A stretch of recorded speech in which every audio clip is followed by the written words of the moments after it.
The phone was already ringing when I woke up. Not the kind of ringing that starts soft and builds, where you catch it on the third or fourth pulse, and your brain hasn't fully registered what's happening yet. This was mid-ring, like it had been going long enough to drag me out of sleep. But the moment I opened my eyes, the sound was already there, fully formed, filling the room in a way that felt less like a notification and more like a demand. My ceiling was dark. The curtains were doing their job. I reached for my phone on the nightstand without thinking, the way you do when you've done it 1,000 times before. And I remember looking at the screen and seeing a number I didn't recognize. 11 digits instead of 10. The area code wasn't one I knew. It wasn't even formatted the way American numbers are formatted, with the little dash between the fourth and fifth digit. It was just 11 numbers in a row, no spaces, no punctuation, and the font the number appeared in looked slightly different from how my phone usually displays caller IDs. Slightly thinner, slightly taller. I noticed that, even half asleep. I noticed it and I answered anyway because it was almost 1 a.m. and some part of my sleeping brain decided that a call at this hour must be important. That's the only logic I can attach to it now. I pressed the green circle and lifted the phone to my ear and said hello. And for 3 full seconds, there was nothing. Not static, not breathing, not the distant hum of an open line. Nothing. Pure acoustic silence in a way that made my own bedroom feel louder by comparison. I could hear the refrigerator humming down the hall.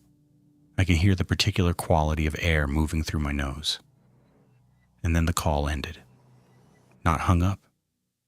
Ended. The screen went dark, in the specific way it goes dark when a call completes normally. The little timer that had appeared in the top corner reading 0 seconds, 0 minutes. Like the call had never registered as a call at all. I put the phone down. I told myself it was a wrong number, or a robocall, or one of those spam things where a machine dials and then disconnects if you answer too slowly. I told myself a lot of things in those first 30 seconds. The way you talk yourself back from the edge of something you don't want to examine. I lay back down. The ceiling was the same ceiling. The curtains were the same curtains. My phone sat face down on the nightstand, and I closed my eyes and waited to fall back asleep. And I was almost there. Genuinely almost gone when it rang again. Same number, same 11 digits, same wrong font. I stared at the screen for a long time this time. Long enough that it stopped ringing on its own. I counted the rings. 6. Then silence. Then nothing. I didn't sleep again that night. Not because I was afraid exactly. More because I was trying to remember if the number had been the same number the second time. I was almost certain it had been. But I hadn't screenshotted it, hadn't written it down, and the more I tried to reconstruct it from memory, the less certain I became. 11 digits. Thin font. The area code starting with something that felt like it might be European, but also wasn't quite. That was all I had. In the morning, I checked my recent calls, and both entries were gone. Not declined, not missed. Gone. The most recent call in my log was from my coworker Elena 2 days prior, right where it had always been, with no gap or empty space where the midnight calls should have appeared. I checked again. I restarted the phone and checked a third time. Nothing. I stood in my kitchen with a cup of coffee that was getting cold, and I told myself the phone had glitched. This happens. Software does strange things. Call logs clear themselves under certain conditions. There are bugs. I work in software development. I know this. I told myself all of it, and I believe maybe 40% of it, which at the time felt like enough. That night I left my phone in the kitchen. Not because I was frightened, because I work better when I don't sleep with my phone next to me, and I had decided in the rational light of the afternoon to start better habits. I slept fine, no calls, no sounds. I woke up at 7 and went to the kitchen, and my phone was where I left it, and there were no strange numbers in the log, and I felt briefly like a person who had simply had a strange night and moved past it. The second call came 4 days later. I know it was 4 days because I had started keeping a small notebook on my nightstand. Nothing dramatic, just a way to track my sleep since I'd been having trouble with it for a few months before any of this started. I wrote the date at the top of each page when I went to bed, a habit I'd gotten from a sleep specialist I'd seen briefly the previous year. The entry for that night says I went to bed at 11:40, and in the margin, in handwriting that looks slightly less controlled than my usual, it says 117, same number. I remember writing it.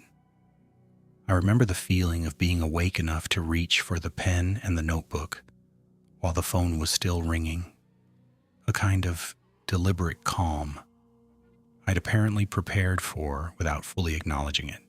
Same number on the screen, same 11 digits, same thin font. This time I watched it ring. I counted again. 6 rings, the same as before, and then it stopped. I wrote everything down. I found the number in my recent calls immediately afterward, still showing on the screen, and I screenshotted it, and I texted the screenshot to my email, and I went to my computer at 1:22 in the morning, and I sat down and I searched for the number. The search returned nothing. Not nothing as in no results. Nothing as in the search engine behaved oddly about it. The results page loaded and then immediately showed 0 results. But the search bar was empty when it finished loading, as if I had searched for nothing at all. I tried again. Same thing. I tried searching just the area code portion of the number and got normal results. Pages about some region in Central Europe I'd never heard of. I tried searching the full number on 3 different sites, and on each one, the search bar cleared itself before the results loaded. I don't have an explanation for that. I've tried to reproduce it since with other long number strings, and it doesn't happen. Just that number. I sent the screenshot to my friend Marcus, who does network security for a living, and who I knew would either have a logical answer or find the whole thing interesting enough to dig into. I sent it with a brief explanation and went to bed, and in the morning there was no reply from Marcus, which wasn't unusual because he keeps strange hours. But when I opened the conversation to check, the message I'd sent was gone. The conversation was there. Our previous messages intact, the last one being him sending me a link to a documentary about 3 weeks before. My screenshot message, which I had watched send successfully the previous night, the little check mark appearing beneath it, was not there. I looked at my sent folder in email. The screenshot I had sent to myself was there as an attachment in an email I could open. But when I clicked the attachment, it was a gray square. Not corrupted exactly, no error message, just a perfect featureless gray rectangle where the screenshot should have been. I still have that email. I've opened it probably 100 times since then, hoping the image will appear, and it is always the same gray square. I started paying attention to the interval. 4 days between the first and second call. I marked the date. I told myself if it happened again in 4 days, I would know it was a pattern, and patterns can be understood. Patterns have logic. Patterns come from somewhere.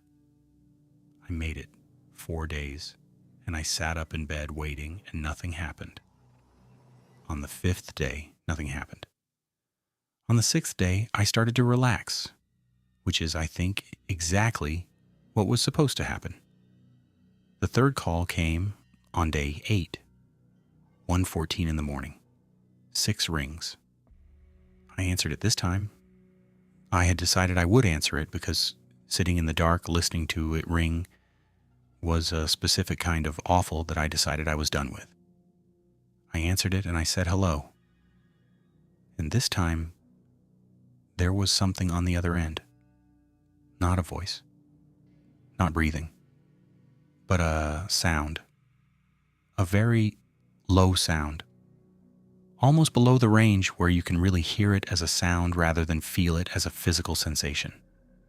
It reminded me of a recording I once heard of very deep ocean water. The kind of pressure-shifted sound that researchers capture with specialized equipment.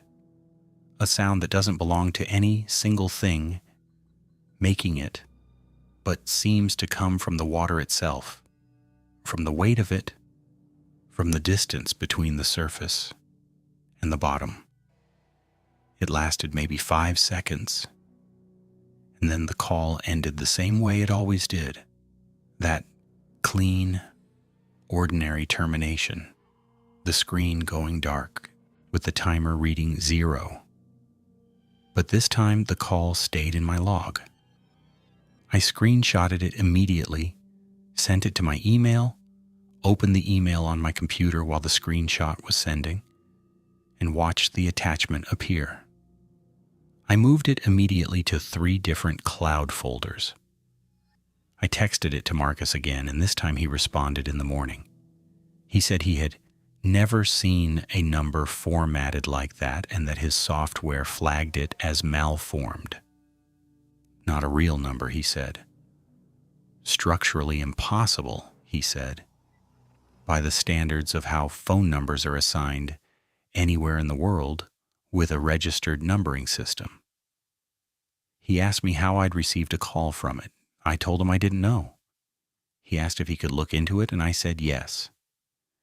He called me 2 days later and said he had been trying to trace the number and had run into something he described as a wall, which he said in a tone that made clear he did not mean this metaphorically. He said every tool he used to trace the originating carrier or network simply returned no data, not an error, not an unknown, just emptiness where information should have been.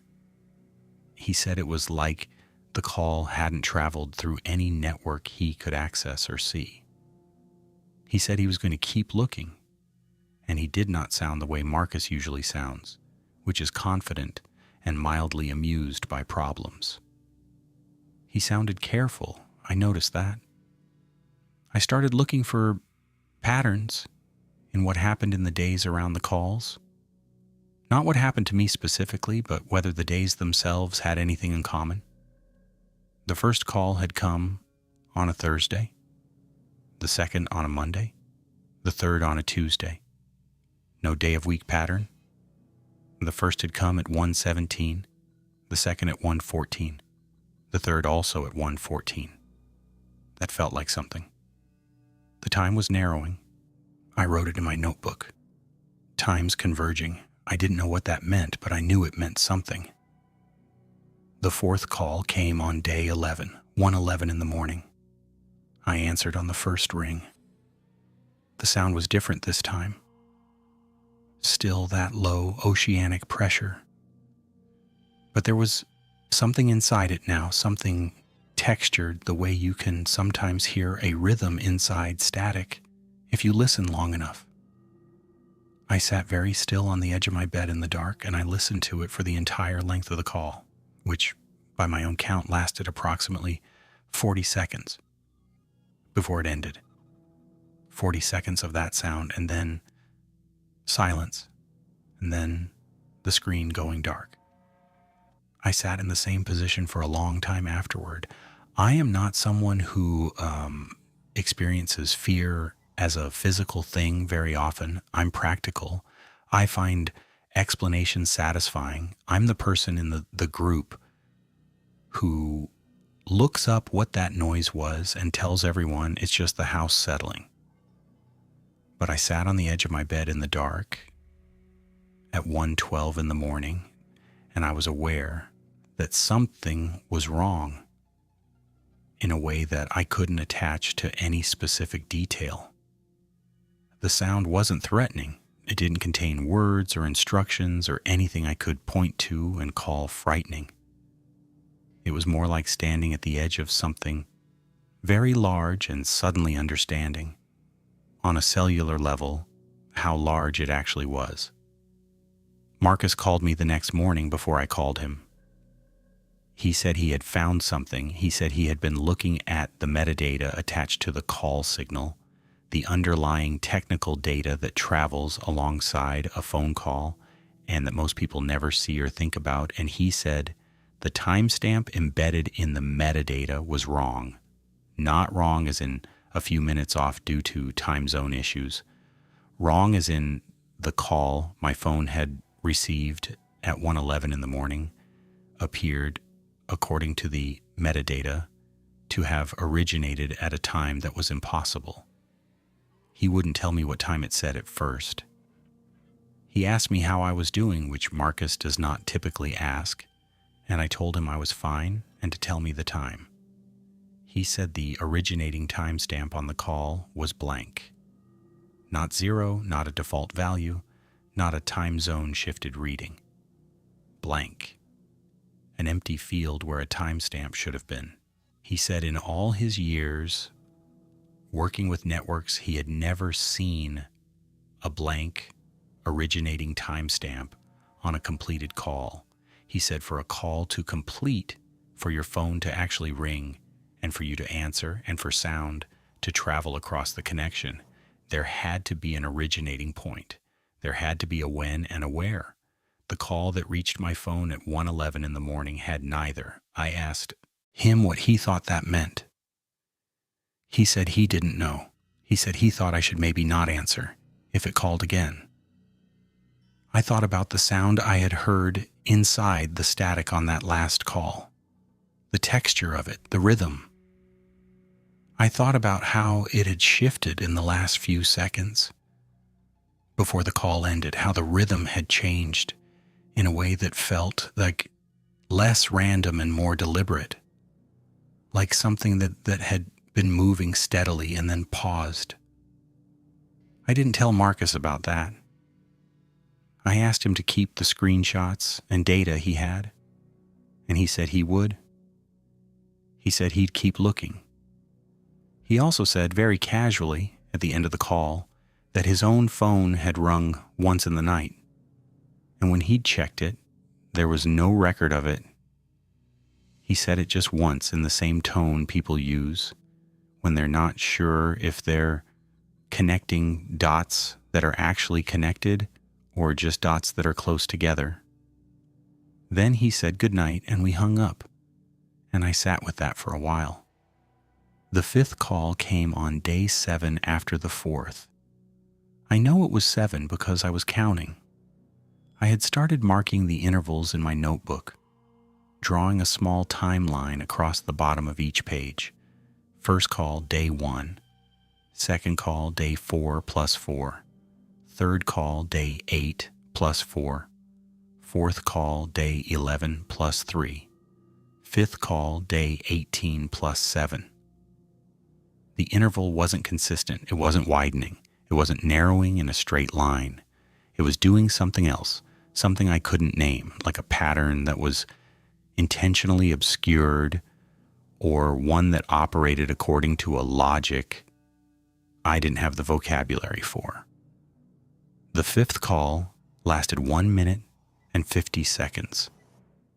I know because the timer appeared on my screen this time, where before it had always read 0. I sat on my bed in the dark, and I listened to the sound for 1 minute and 50 seconds, and in the last 30 seconds of it, I heard something inside the low oceanic pressure that I can only describe as an approach, not footsteps, not movement in the physical sense. More like the auditory equivalent of something drawing closer, the way sound changes in quality as its source moves toward you. A compression of something, a filling of space that had previously been open. And then the call ended, clean, ordinary, the screen going dark. I didn't move for a long time. Then I turned on every light in my apartment, not because I expected to find anything, because I needed to be in a lit room. I want to be honest about that. I went room to room and turned everything on and stood in my kitchen at 2 a.m. in full light, and I made coffee and I drank it, and I told myself that a sound on a phone call, even an inexplicable phone call from an impossible number through no traceable network, was not a reason to stand in my kitchen at 2 a.m. with all the lights on. And then I noticed the voicemail notification. I don't get voicemails. I have a short message on my voicemail that tells callers to text me instead. And people who know me do, and people who don't know me either don't call or give up quickly.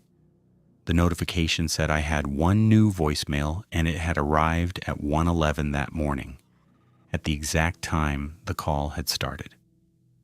The call I'd answered, not a missed call. A voicemail left simultaneously with a call I was actively on. I stood in my kitchen and I looked at the notification for a long time. Then I played the voicemail.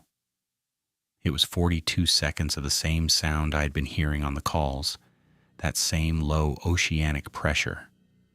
But at the very end, in the last 4 or 5 seconds, there was something different. There was a change in the frequency, a shift in the texture of the sound, and in that shift was something that was almost a voice. Not words, not language, not anything I could transcribe or describe with any confidence, but the particular quality of sound that a voice has, the resonance and modulation of something that is shaped and directed rather than ambient, the acoustic difference between air passing through a room and air being controlled. I played it 9 times. The last 4 or 5 seconds were the same each time. I saved the voicemail. I sent myself the audio file. I sent it to Marcus and called him immediately after. He didn't answer. He texted me at 6 a.m. to say he'd listen when he got a chance. And I waited, and at 10 he called me and said the file I had sent him was empty. Not corrupted, empty.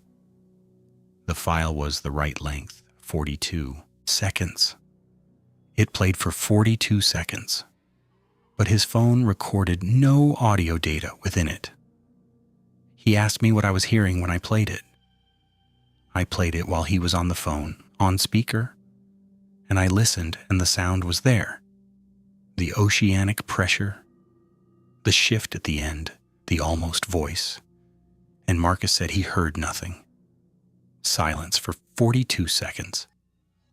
I played it again. He heard nothing. I heard everything. I have not been able to explain this to myself in any way that doesn't make me sound like someone who is having a breakdown. I want to acknowledge that. I know how this sounds when you write it down. I know the straight line from here to a conversation about stress and sleep deprivation and the way the brain manufactures patterns when it's looking for them. I've walked down that line myself many times. I've stood at the end of it and turned around and walked back because the thing that I keep coming back to is the phone. My phone. A physical object. A thing that rings and shows me numbers that no one else can see and logs, calls that disappear and plays audio that only I can hear. I'm not a person who believes in things I can't account for, and I can't account for any of this. I started around this time to research the area code portion of the number. The portion that had returned results about a region in Central Europe, not a country a region, the kind of administrative division that appears on old maps and in historical records and not on modern ones. A place that had, according to what I could find, been the site of something that I kept reading around the edges of in the way that historical sources sometimes circle a topic without landing on it, the way you can tell something happened by how carefully the record avoids saying what it was. I won't say the name of the place. I've thought about whether to include it, and I've decided not to. Not for any reason I can fully defend, just a feeling, a sense that some things lose a quality when they're named out loud. What I will say is that the region had been associated in the fragmentary records I could find with a particular kind of institutional use, the kind that gets referred to in dry administrative language that doesn't quite obscure what the institution was for, and that the records stopped at a particular year, not because the institution closed, but because the record keeping did, which is a different thing. I found one document translated imperfectly from a language I don't speak that mentioned in passing a practice the institution had apparently developed involving sound, specifically the capture of sound, specifically the attempt to capture a particular kind of sound that the document's author described as the sound a space makes when it has held too much for too long. I read that phrase many times. I'm not sure I fully understand what it means. I'm also not sure I don't understand what it means. The sixth call came on day 4, 1:08. I answered. The sound was different again, closer, fuller. The oceanic pressure was still there, but it had become almost warm, if a sound can be warm, the way a frequency can resonate inside your chest and feel physical. And inside it, more clearly than before, the almost voice, more textured, more shaped. I listened for the full duration, which my screen showed, as 2 minutes and 31 seconds. At the 2-minute mark, the sound changed enough that I pulled the phone slightly away from my ear, not to escape it, just to look at the screen, as if looking at the screen would tell me something. The timer was counting normally. The call was active. My screen showed the number, those 11 digits, that thin, unusual font. And below the number, where sometimes a contact name appears if the caller is in your address book, there was a single word. I'm certain it wasn't there in previous calls. I had looked at the screen in the same way during the last call, and there had been nothing below the number. But now, in the same thin font as the number itself, there was a word. Not a name I recognized, not a word in English. A word that looked like it might be in the language of the region I had been researching, though I'm not fluent in any language that might have made me certain. A word that, when I looked it up the next morning after the call ended and after I sat very still for a while and then slept fitfully for a few hours, when I searched for a translation, produced results that weren't quite consistent with each other. One source said it meant something like the space between. Another said it translated approximately as memory of a frequency. A third result, from an academic paper on untranslatable terms in that particular language family, described it as a word used specifically in the context of that region's institutional history, a term that referred to something captured and held, a record without a medium, sound without air. I read that third definition many times, sound without air. I thought about the voicemail that Marcus couldn't hear. I thought about the screenshot that appeared as a gray square. I thought about what it would mean for a sound to exist without the medium that sound requires in order to exist. I called Marcus and I told him everything, including the word, and I read him all 3 definitions. And he was quiet for a long time, and then he said, "Your phone has been acting normally otherwise?" And I said, "Yes, completely normally. Every call and text and email and app functioning exactly as expected in all other regards. Nothing strange, nothing unusual. My phone working perfectly except for these calls." And he said, "That's actually what bothers me most." I asked him why, and he said, "Because when something is interfering with a device, it usually interferes broadly. It bleeds into other functions. It creates static in other places." He said, "Whatever is reaching your phone is reaching only for you." He said that very specifically. Not reaching through your phone, reaching for you. I didn't sleep well for several days after that. Not because I was afraid of the calls, more because I had started listening differently. In the way I imagine you start listening differently when something has established that it can be heard. I began to notice things that I could not verify were new things and not things that had always been there, that I was simply newly aware of. A low hum at the edge of certain rooms, not my refrigerator, which I know the sound of and which operates at a frequency I can distinguish. A lower sound, not constant, more like something that happened when the room was quiet enough and I was still enough to catch it. I noticed it in my bedroom, in my kitchen, and once, very clearly in the hallway outside my bathroom at 3 a.m. when I had gotten up for water. I stood in the hallway and I listened, and the hum was there for approximately 4 seconds. And then it was not. I went back to bed and I wrote it in my notebook. Hallway. 3:02. 4 seconds. Low. In the margin I wrote, same quality as the calls, and then I crossed that out and wrote it again without the question mark. The 7th call. Day 6. 1:05. I answered immediately and I held the phone to my ear and I said out loud into the connection, "I can hear you." I don't know why I said it. It wasn't planned. It came out the way things come out when you've been thinking about them for so long. They have their own momentum. I said, "I can hear you." And the sound shifted. Not stopped. Not changed dramatically. Shifted the way a sound shifts when it becomes aware of being listened to, which I understand is a thing that sounds cannot do, and yet which is the only description I have for what happened. The oceanic pressure adjusted.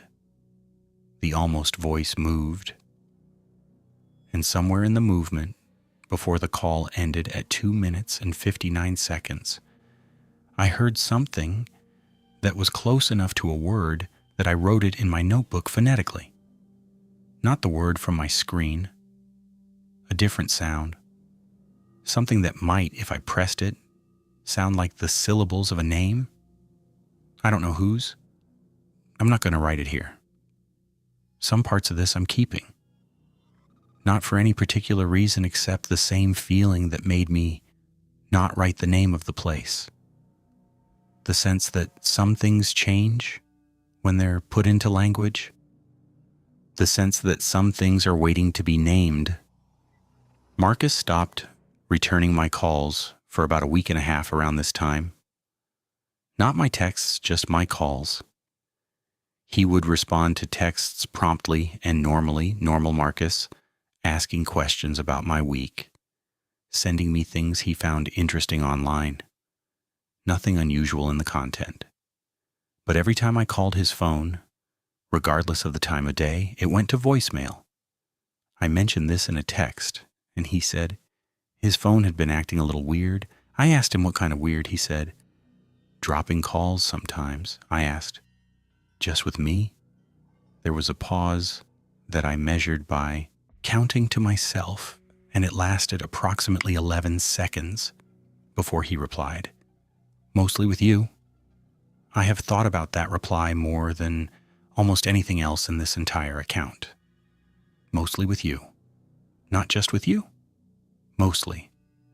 Which implies sometimes with others, implies a data set, implies Marcus had been paying attention and counting too, in his quiet network security way, tracking the thing that was happening to my calls and to his phone and to the signal that traveled between us. He has never explained what mostly meant. I haven't pushed him on it. The 8th call came on day 3, 1:02. I had by now stopped going to sleep before 2 in the morning. I would lie down, but I would stay awake. Not anxiously, just awake, in the particular wakefulness of someone who's understood that waiting is part of the situation. I answered on the first ring. The sound that came through was the fullest I had heard. Not louder. The volume was consistent with all the previous calls, but denser, richer, more present, the way a room sounds different when there is something in it versus when the room is empty. The almost voice was not almost anymore. It was a voice. I don't mean I heard words. I mean I heard something that had crossed the line from approximation to thing, from quality to presence, from the sensation of a voice to an actual voice. I still couldn't make out anything I would call language. But I heard the voice for the full 3 minutes and 44 seconds of the call. And when it ended, I sat in my bed in the dark, and I understood something I had not understood before. Though I cannot tell you how I understood it or put into words the exact content of the understanding. What I can tell you is what the understanding felt like. It felt like being remembered, not recognized, not seen, remembered by something that had known me before, or something that had encountered me at some point that my own memory could not access, something that held the record of an encounter I had no record of. Remembered the way the word on my screen might mean remembered. The way memory of a frequency might mean the record of having encountered you.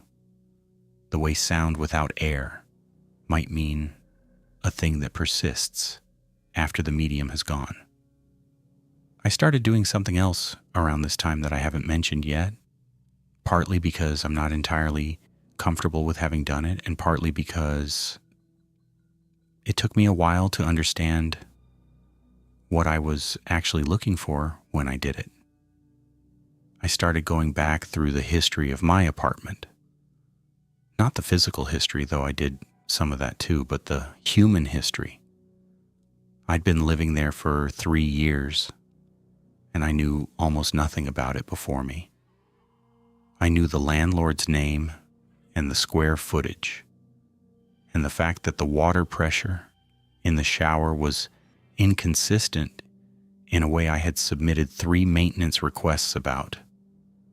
I didn't know who had lived there before me or before them, or what the apartment had been used for before it was divided into individual units, which it clearly had been at some point based on the doorframe architecture and the places where walls didn't quite match ceilings in a way that suggested they were added later.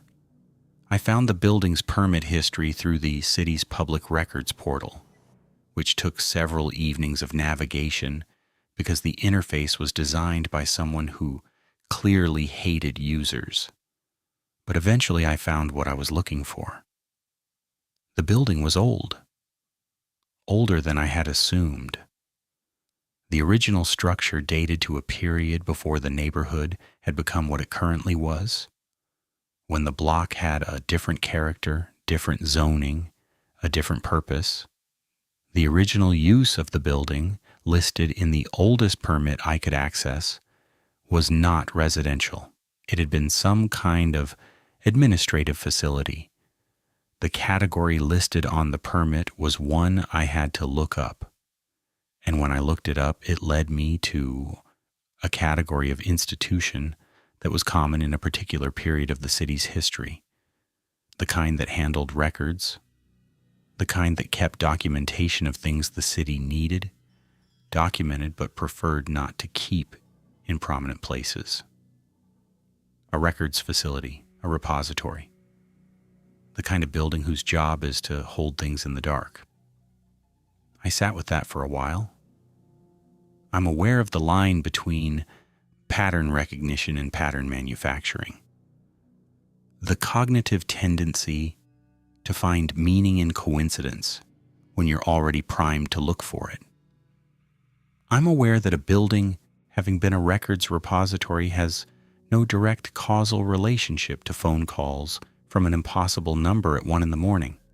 I'm aware of all of that.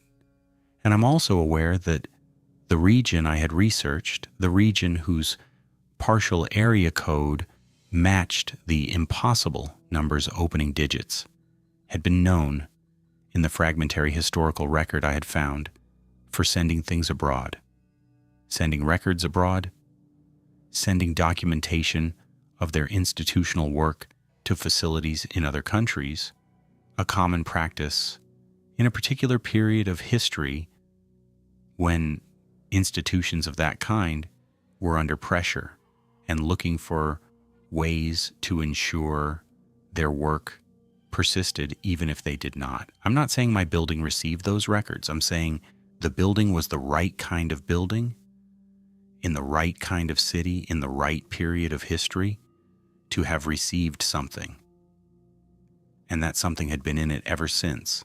And that sound is a kind of record, and that records persist. I went to the city archives in person one afternoon, taking a half day from work, and I sat with a research assistant named Petra who had the particular quality of patience that archivists develop when they've spent years with material that doesn't arrange itself conveniently.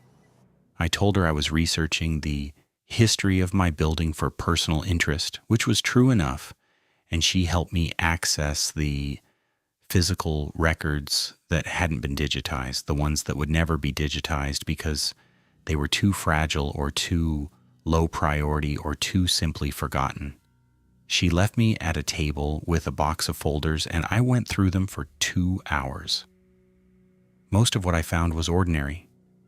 Maintenance records, correspondence about permits, a dispute from the 1940s about a neighboring property's fence, and then, near the bottom of the third folder, a single page that had been filed between 2 pieces of carbon paper, which is why it had survived in the condition it had, protected from the air. It was a letter. The language it was written in was not English for most of its length, but it was signed in English, in handwriting that suggested the signatory was more comfortable in the other language, and the signature itself was a name I did not recognize, attached to a title that translated roughly as Director of Acoustic Documentation. The body of the letter, which I photographed and had translated later, was a kind of inventory, a list of what had been sent. The list included physical materials, documents, objects, the administrative detritus of an institution closing under duress. And at the bottom of the list, after all the physical items, there was a final entry that the translator rendered as follows. Additionally, the collected recordings, being 9 in number, corresponding to the 9 subjects of the Extended Resonance Project, transferred in the medium developed for this purpose, which requires no physical container, as the nature of the recordings is such that they do not require one. The translator included a note saying she was uncertain about the phrase transferred in the medium developed for this purpose because the word she was rendering as medium was unusual in context, more typically used to refer to a person who transmits things between states rather than the method by which a thing is transmitted, and that the phrase which requires no physical container was clear in the original but puzzling in its implications. I photographed the letter. I sent the photograph to my email. The attachment arrived.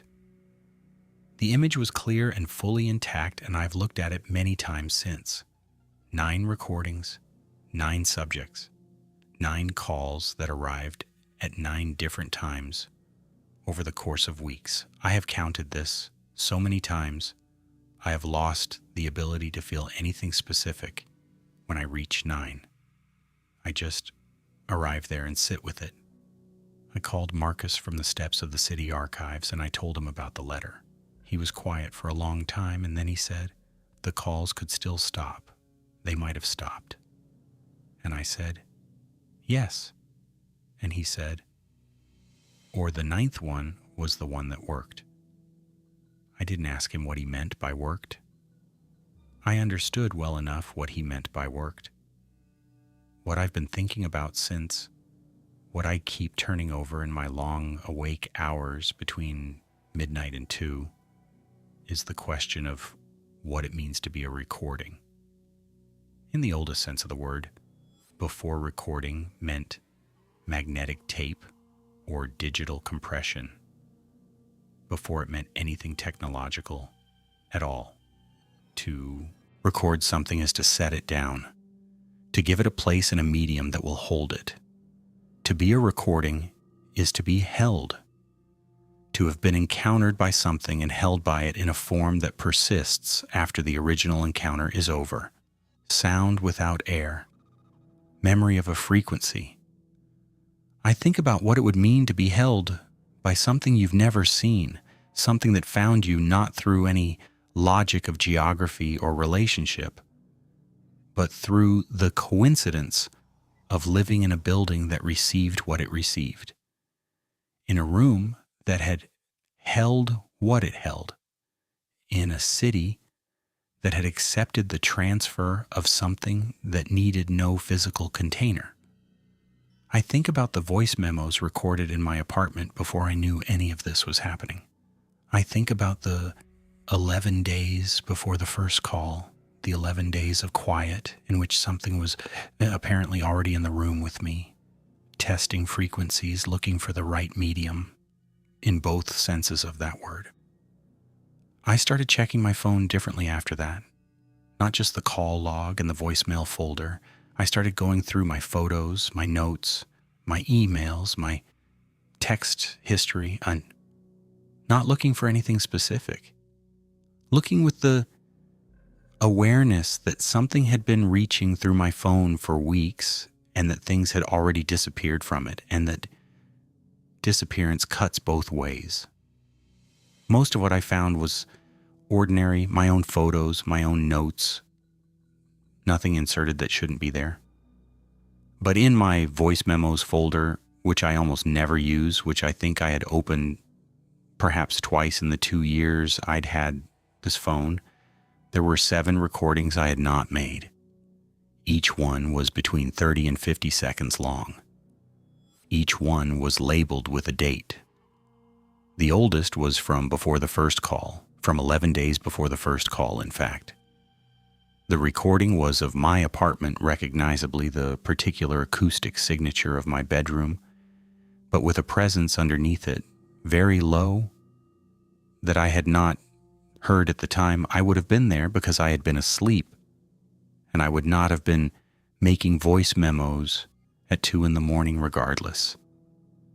The other 6 were also dated at around 2 a.m, on days between the calls, on quiet days when nothing had happened, when I'd slept and woken up and gone about my life with the cautious normalcy I had been maintaining throughout all of this. On those days, at around 2 a.m, something had been recording in my apartment, or something had been leaving recordings. I'm not certain which of those is the more accurate description. I listened to all 7. They were variations on the same sound, the same oceanic pressure, the same low frequency, but at different stages of development, the way the calls themselves had developed. Richer and more textured in the later recordings than in the earlier ones. As if the recordings were practice, as if the recordings were something being rehearsed. I sent them all to Marcus. I sent them to my email. I uploaded them to 3 cloud services. I have them still on a drive that is not connected to any network, and the recordings are there. They play. They sound like what I have described. I can hear them. I don't know who else can. The 9th call, day 2, 1:01. Less than 60 seconds after midnight, 3 minutes and 52 seconds of a voice that was fully a voice and nearly language. I held the phone very tightly, and I listened to every second of it, and in the last 30 seconds, I heard it. Not a word, not a sentence. A frequency that my brain resolved into meaning without going through the step of language first. The way sometimes you understand the emotional content of a piece of music without being able to articulate what the music is expressing. A direct meaning, imported without translation. What I understood in those last 30 seconds before the call ended was this. It had been trying to find the right medium. It had been working through different ones, different frequencies, different channels, different methods of reaching across whatever the distance was between its location and mine. And the phone call was the one that had worked, the one that carried well, the one that arrived. And it had arrived. And it had been here. The apartment was very quiet after the call ended. The same quiet it always was, my refrigerator, the air through my nose, the small sounds of a building at night. But the quiet had a texture now that it hadn't had before, the same way a room has a different texture when someone who was just in it has left. A residue of presence, an acoustic memory. I sat in that texture for a long time. I have not received a call since. It has been 19 days. The interval was shrinking, and then it stopped. I don't know what that means. I have theories that I turn over in my head in the small hours, in the particular wakefulness I now maintain between midnight and 2, which I can't seem to stop doing even when I try. One theory is that it found what it was looking for and it's gone. Another is that it's here and it doesn't need the phone anymore. I can't tell you which theory I believe more. What I can tell you is that my apartment sounds different at night now. Not the refrigerator, not the building, something lower, something at a frequency I could probably record if I tried, the same way the voice memos were recorded, but I haven't tried, not yet, and I keep not trying for reasons I don't fully examine. The word my screen showed me is still in my notes. I look at it sometimes. Memory of a frequency. I think about what a frequency is, which is a pattern of vibration, and what memory is, which is a record of an encounter, and what it would mean to hold those two things together, to be a memory made of frequency, to persist as a kind of sound in a place where sound requires no air.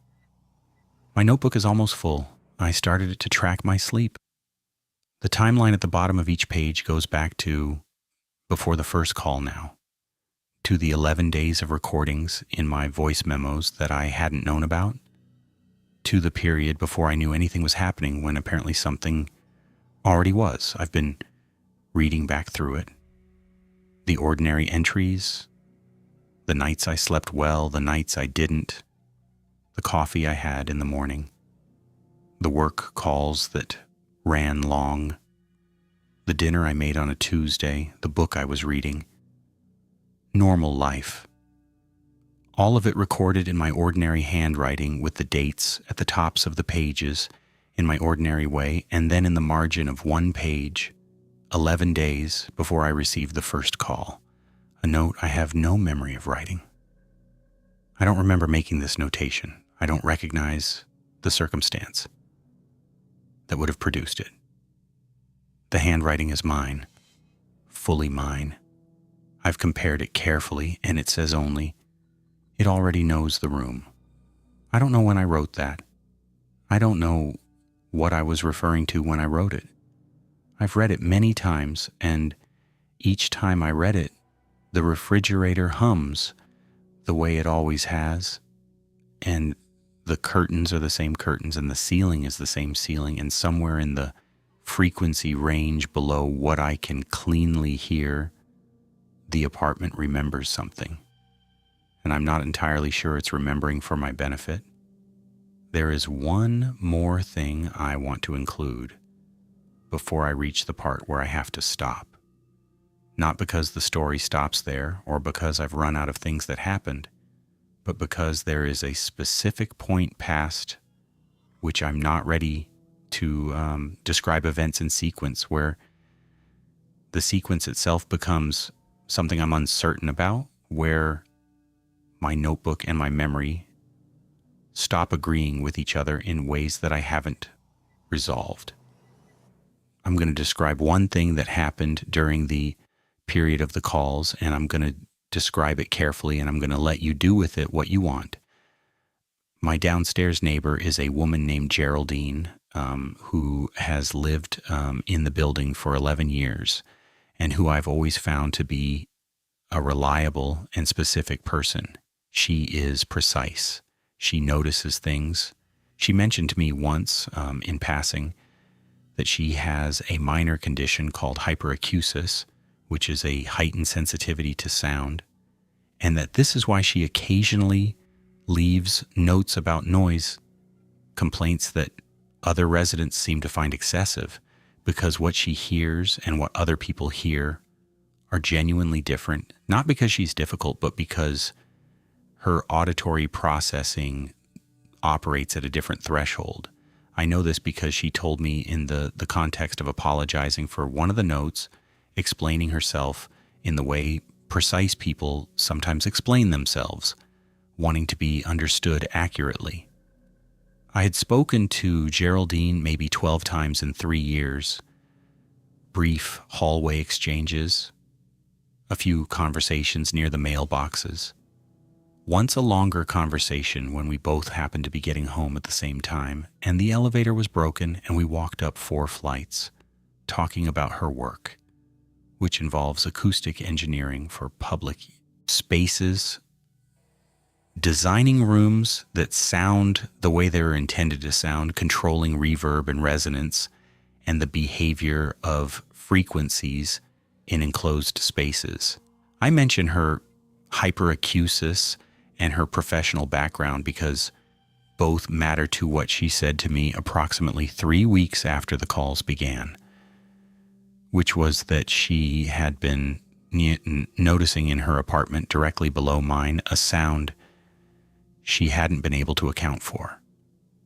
She described it without any prompting from me, bringing it up when I ran into her near the mailboxes on a Sunday afternoon, in the careful, specific way she described everything. She said it was a very low frequency. She said it came and went, most often in the hours around 1 in the morning, though she'd heard it at other times as well. She said it didn't have the character of any mechanical system she could identify, not the building's HVAC, not any appliance, nothing with the regularity of a machine. She said it had an irregular rhythm. She said it had, and this is the part I have replayed in my head many times, a quality she could only describe as directed. She said it didn't sound like ambient noise. She said it sounded like something with a source, something that was pointed somewhere, and that the direction it seemed to be pointed was up. She was looking at me while she said this, standing at the mailboxes with an envelope in her hand, and her expression was the expression of someone reporting a fact they find puzzling but not alarming, the professional equanimity of a person who works with sound and trusts her own perception of it. I asked her how long she had been hearing it. She thought about it. She said perhaps 6 weeks, perhaps a bit longer. She wasn't sure because at first she had assumed it was a new mechanical system in the building, and she hadn't paid close attention, but it had been long enough that she had started to listen for it deliberately. 6 weeks, which would put the beginning of what she was hearing approximately 2 weeks before my first call, 2 weeks before the voice memos began. I asked her if she had said anything to the landlord. She said no, because she couldn't describe it precisely enough to make a maintenance complaint. And besides, she wasn't certain it was a building issue, as opposed to something from the street. I asked her if it bothered her.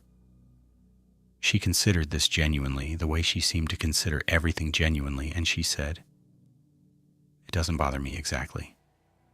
She paused. She said, "It's more that I find myself listening for it, even when I don't intend to." She said this with a slightly puzzled expression, the expression of a person who is noticing their own behavior from the outside and finding it mildly surprising. I said I hoped it resolved itself. She said she hoped so too. We got our mail and went upstairs, and I haven't mentioned it to her since, and she hasn't mentioned it to me, but I think about her sometimes. At 1 a.m, in the apartment directly below mine, in the particular wakefulness of someone who finds herself listening for a thing she didn't choose to listen for. I think about what it means to have a directed sound above you, pointed downward at your ceiling or upward through your floor, depending on which direction it was traveling and toward what. I think about the acoustics of old buildings, how sound moves through them differently than through new construction, how the materials hold differently, how frequency propagates differently through stone and old wood, and the particular density of plaster that was made in a specific era with specific ingredients that are not used anymore.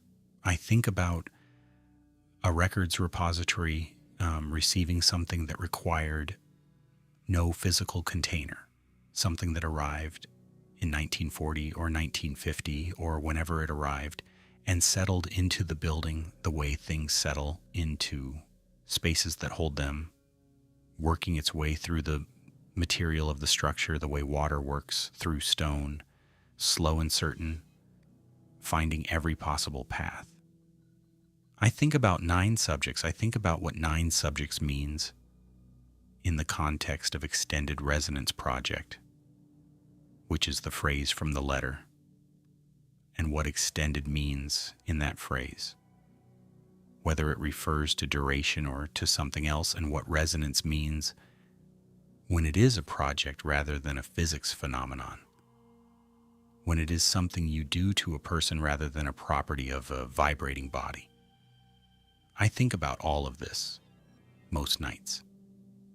Most nights I also think about something simpler, something that doesn't require historical research or acoustic theory or the translation of archaic institutional language.